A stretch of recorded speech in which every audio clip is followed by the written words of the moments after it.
All right, it's another edition of the Wrap-Up Show with John Schaefer and Jim Russell. We're presented by Mark Nimitz at Farmers Insurance. As always, we remind you, if you're looking for year-round exclusive Padres content, and there's so much coming up, including the GM meetings and the winter meetings and the hot stove and free agency, hit the subscribe button down below.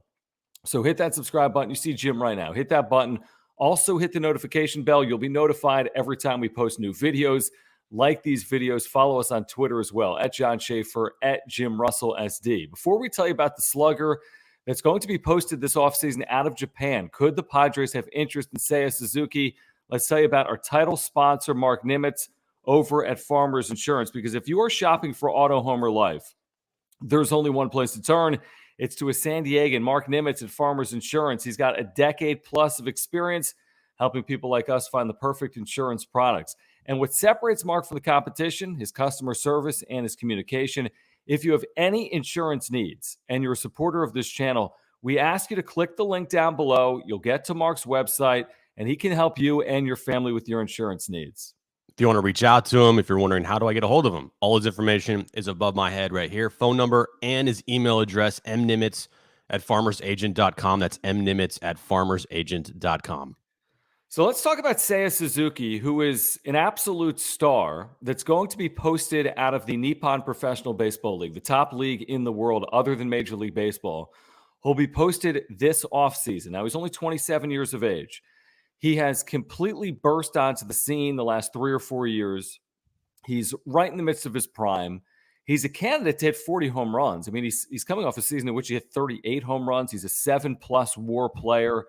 Has great plate discipline as well, doesn't strike out a ton. I mean, he is a legitimate Japanese bat. Now, there's no guarantee, Jim, that translates to the major leagues. There's no guarantee he's Hideki Matsui or he's, the next whomever that's come over from Japan stateside. I mean, Shohei, that would be the best example, the best modern example. But Seiya Suzuki, I mean, will the Padres be interested in a player like this who's going to command, you would think, top dollar? He's heading into the prime of his career, but it's a position of need for the Padres as well. Well, it's AJ Preller. Of course they're going to be interested. Of course they're going to look at him. Of course they're going to talk about it. Of course they're going to think about it. I'm sure they've scouted him a bunch.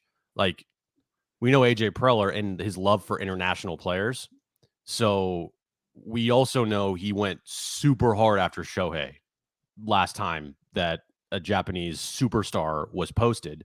And I don't know if they were close to getting Shohei, but they were in the final discussions or the final meetings to try to sway Shohei to come to San Diego. Now, Shohei's a little different. He was a two-way player. He could pitch, and he's an amazing pitcher, and he also had potential to hit 50 home runs, which he almost did this year. He's going to win the AL MVP, hands down, no questions asked. He was also a lot younger. He was also a lot younger when he came over. A lot younger. He had a little bit of growing pains at the beginning. Now, he did win Rookie of the Year, but then he got injured. And this year was his coming out year. So it took him a couple years to really fully burst on the scene in Major League Baseball and in the States. But Suzuki is extremely intriguing, and because not only it fills a position of need, but this guy is the best player in that league. And that league is a league that Shohei came from. It is considered to be the second best professional baseball league in the world behind Major League Baseball. So it's not. This is not a slight on Ha-Seong Kim, but it's not the KBO, right? The KBO was its own thing, and you don't really see many players come out of the KBO to Major League Baseball and be like Ichiro or Shohei or Hideki Matsui, those type of players. And so that's the first thing I look at is, okay, where's this guy coming from? Is that league legit? Can it translate to Major League Baseball? Well, absolutely. And then you start reading about him, and full disclosure, I don't really know anything about Suzuki. I don't really know much. I just started watching him, highlights on YouTube or wherever, reading about him. But everything that's written about him, not only are they positive, they're comparing him to like Ronald Acuna, Hideki Matsui, could be the number 2 or the number 1 free agent outfielder this offseason, only behind maybe Chris Bryant and Starling Marte. So, yeah, I think the Padres will be interested. There's like a weird posting process that has to happen as far as money and where the money would go and all of that stuff. Like, okay, that's fine. I don't really get it, but you're damn right Preller is going to be interested in this guy. I don't know if they can get him, but he'll be definitely interested. Well, here's what it would mean, because I think you bring up some really good points. If he's one of the best available free agents, would you want to go with a Suzuki, or would you want to go with a Major League Baseball established star and not pay essentially a luxury tax? Because the club he's coming from, the Hiroshima Carp, the way the deal works is once you're over the age of 25, as opposed to a traditional posting fee, they're going to get 25% of the deal up to 25 million. They'll then get 17.5% of the next 25 million, and then 15% beyond that. So for example, if he signs a $25 million deal, let's just say that, and I think that's obviously low, but let's just say you sign it for $25 million, 2 years, 25 mil. You also give $5 million to the MPB and his club. So it's a $30 million deal for your $25 million deal. Now, let's say it's a $50 million deal. You give the $5 million for the first $25 million. You give another, I'm making it up, $4 million for the next $25 million. So your $50 million deal becomes $59 million. Now, it's not a ridiculous premium. I mean, if you really love this guy and you think he's a better option than Starling Marte, you like the fact that he hit 38 home runs in 131 games, is a 7-WAR player and doesn't strike out. He strikes out the same amount as he walks. Right. And you think his upside is as significant as anyone else available in free agency, then maybe it is worth that premium. In terms of what he could command, because I've been doing a lot of research on this actually this morning, I haven't seen a lot written about what he's able to potentially command. To your point, if he's a top 2 or 3 outfielder like a Bryant or a Marte, and these guys are in the neighborhood of, I don't know, even a Castellanos, I mean, in the 20 million a year range, and maybe some of these guys are more than that. Let's say since he's coming over, I'm going to throw out a number. I'll throw out 4 years, 80 million. It might be high. It might, I think that's the ballpark. Maybe 3 years, anywhere from, I think the low end for me is 3 years, 45 to 5 years, 100. That seems high to me. That seems high. But if it's between 50 and 100 million bucks, plus you're paying a 20% tax on that, is that going to be within the payroll structure that AJ Preller and Peter Seidler are operating with? Potentially, if Tommy Pham doesn't come back, potentially if you move Will Myers, who's got 1 year left on his deal. You go and sign a 4-year deal for a 27-year-old outfielder, and even if you have to pay Myers for 1 more year, you got $20 million coming off the books. Now, we've talked a little bit about this as well. If you're going to spend $50 or $100 million this offseason, would you do it in a position player or would you do it with a pitcher? You could make an argument either way. Obviously, tying up that much money in pitching can be problematic if you have an arm injury. Tying up that much money with a position player could be problematic just because they didn't have starting pitching last year. So is that where you should be tying up your money? But I'm with you. I mean, it is intriguing. I think you bring up a good point. AJ Preller, the way he scouts internationally, you would think they would be in on a Suzuki. I'll tell you this, the Dodgers will be in on him. The Giants will be in on him. The big market teams, right? The Chicago Cubs, maybe Boston or New York. There are 4 or 5 clubs will be in on him. Will the Padres be potentially one of those 4, 5, 6 clubs? To your point, I do think at the very least it makes sense. And I'm trying to look up Shohei's contract. It's nothing. It's nothing. Because of his age. He was only able to sign for so much. And so I'm trying to think of like maybe Ichiro as far as like who has the highest contract ever from that league coming over to Major League Baseball. Okay, so real quick, Ohtani's base salary in 2021 was $3 million. His base salary in 2022 will be $5.5 million. There's some additional monies in there, maybe a luxury tax salary. Then there's a third arbitration year in 2023. Then he's an unrestricted free agent. So obviously at some point he could earn 20 or 30 or $40 million a year. He's going to break the bank. But I think it's a fair point. Like, so, right. Shohei had the restrictions because of his age coming over. Remember, if he would have waited until he was 25, like, wow, he could be costing himself $100 million. But he really wanted to earn himself $200 million. Right. But he proved it. But if he didn't, he might have cost himself $100 million. This Seiya Suzuki, because of his age, has the opportunity now to earn that big deal. Because I'm just thinking, like, you threw out the $80 million number. That's a lot of money for a guy that you don't know if he's going to translate to Major League Baseball. Like, Sure. he probably could, but he doesn't have a track record here. Yeah, dude posts a 8 WAR in his league in Japan, hits over 30 bombs a year, walks more than he strikes out, 300 plus hitter, outfielder. He's steals bases in his career. He's got like close to 100 stolen bases. Dude's considered like one of, if not the best player in that league. Correct? So yeah, absolutely. The 80 million number, like, that seems like a lot to me. I wouldn't go 80 million on this guy, but if you said, look, 35 million, 30 million, maybe 40 million if you want to go high end, like, I would definitely think about that. Well, hold on. I'm going to stop you in your tracks. Consider this. It's not going to be anywhere near 35 or 40 million. I mean, you gave Ha-Seong Kim out of a double-A baseball league $28 million. You're right. I mean, that's all you need to know. You're I mean, right. Ha-Seong Kim, a middle infielder with no power, with upside potential coming out of the KBO, got $28 million. At the very least, you're doubling that. And I think that's probably way low. If the Dodgers and the Giants and the Cubs are involved, I'm not saying it's touching $100 million because I don't know the length of the deal, but I wouldn't be shocked if it was 80 or $100 million bucks. Okay, you make a good point. And that's just, again, it's just looking at some of these contracts that Preller has given out. You're like, man, these look really bad. The Profar $8 million a year, like, that's not good. The Ha-Seong Kim deal that you just mentioned, that's not good. Just a bunch of deals.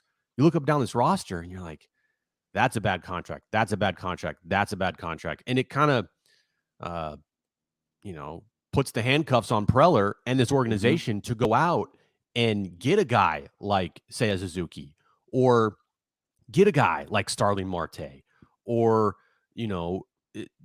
make sure you bolster your pitching staff, that you have money to be creative.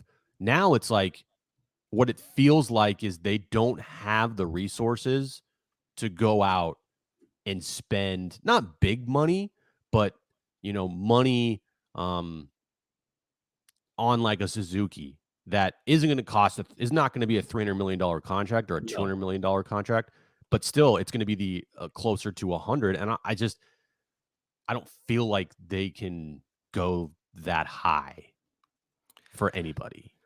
I agree with you, and we've said this before. You can't keep throwing money because you're not graduating players from your system. Eventually, your window gets so short when you do something like that. And they have thrown a lot of money at this, with starting pitching, with the Snells and the Darvishes, and and with free agents as well. Obviously, with someone like Manny Machado or Eric Hosmer. I will say this: I've always felt as if, and it's proven out too, that some of the Japanese-born players have had an appeal in playing in West Coast markets. We have seen that play out before. Right. Shohei Ohtani made that clear. Ichiro made it clear. Now, the problem with that is it's not like San Diego's the only West Coast market, and a number of the clubs out west spend money, and San Francisco's going to have money off the books. The Dodgers absolutely have money off the books as well. There's no reason to think either of those two teams wouldn't be in. Shoot, I wouldn't be shocked if a team like Seattle that's on the come would make an offer on a player like this either. And we mentioned the other big markets. Yeah, we mentioned the markets that will be involved. I mean, it's not going to be easy to secure a player of this caliber, obviously. The ironic thing is it is the position of need for the Padres. Like, we don't know what left field looks like. We don't know what right field looks like. You could say, well, CJ Abrams is going to have a role in the outfield in 2022, but you're trying to win a World Series next year. Now, both players are going to be coming over with potential. I mean, Abrams, if he graduates the system to play in the major leagues for the first time in 2022, or Suzuki, who's never played in the major leagues either. Maybe there is that learning curve and adjustment in 2022 and or 2023. It'll be interesting. I wonder if we hear anything about his name also at the GM meetings coming up this week in San Diego, in Carlsbad. He can't officially be posted for a few more weeks until after the Japanese World Series. That can make it tough with the potential lockout as well. Yeah. Yeah. Because if he gets posted like I don't know when the championship over there ends, but I know it ends at the end of the month and he can't be posted until after that. So say their championship and their league ends November 24th. Yeah. I'm just making up a number. I'm making up a date here. Well, that does not give that much time to Major League Ball clubs to negotiate, talk to, get all the finances in order for this posting and to potentially sign this guy before December 1st. So who knows? I know all the reports say that he will definitely be posted, but maybe if towards December 1st, we start hearing more about how this is definitely going to be a lockout, maybe he could decide not to post. Maybe he does post and he just waits it out. But it will be tough if there's a lockout to have him go anywhere before December 1st. Yeah, completely agree. It could play out over the winter. It could play out over the spring. I just want to mention this to put his numbers in perspective and what he did with Hiroshima last year. 319 batter, okay. 436 on base, unbelievable. We've talked about the walks. 644 slugging. His OPS was 1,079. What's to put in OPS? perspective, 1,079. Yeah, exactly. No, what's exactly. OPS? What was that? We should get into that in a second, actually. To put in perspective, Fernando Tatis Jr.'s OPS this past year, and he might be the MVP, and he had a 166 OPS plus. Tatis had a 975. So Seiya Suzuki's OPS was 104 points higher than one of the great sluggers in baseball in 2021. One of the great sluggers in baseball that has a local paper writing about the fact that he shouldn't be considered the MVP, which makes absolutely no sense. Real quick. Yeah.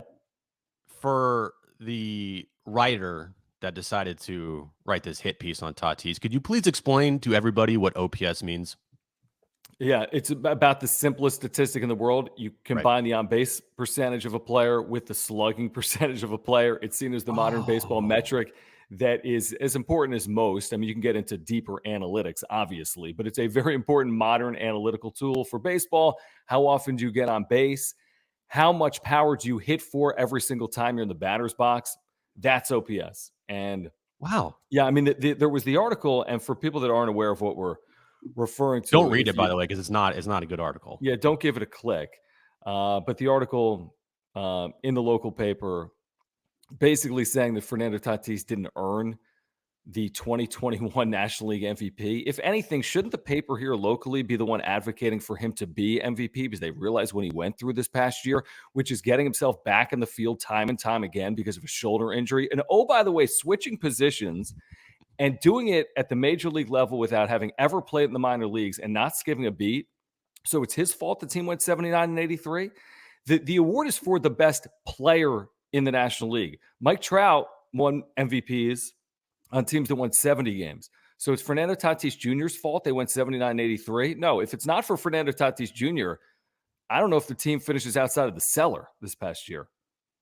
It's a desperate writer trying to stay relevant, even though I don't think he really ever was relevant, and trying to bash one of the best players in the game. Really nothing else needs to be said. Probably shouldn't even give the time of the day to the article because it's pure trash. All right. What do you think about Seiya Suzuki? Is it realistic? Will it be a possibility? Do you want to see AJ Preller go after Suzuki, or would you rather see someone like Starling Marte or Nick Castellanos? Is that where the desires of the organization should be? Drop a comment down below right here on our brand new YouTube channel. Again, if you have not subscribed, if you're looking for even more Padres content, we're the only place doing this year-round. Exclusive year-round Padres content, free agents, hot stove, GM meetings, winter meetings, all the coverage on the lockout. Well, yeah, lockout coverage as well. Yes. 2022 baseball season once the Padres are back as well. Hit the subscribe button for us if you like the wrap-up show. Hit the notification bell. If you like this content, give us a like, and also follow us on Twitter at John Schaefer, at Jim Russell SD. Until next time, you've been watching The Wrap-Up Show, presented by Mark Nimitz at Farmers Insurance.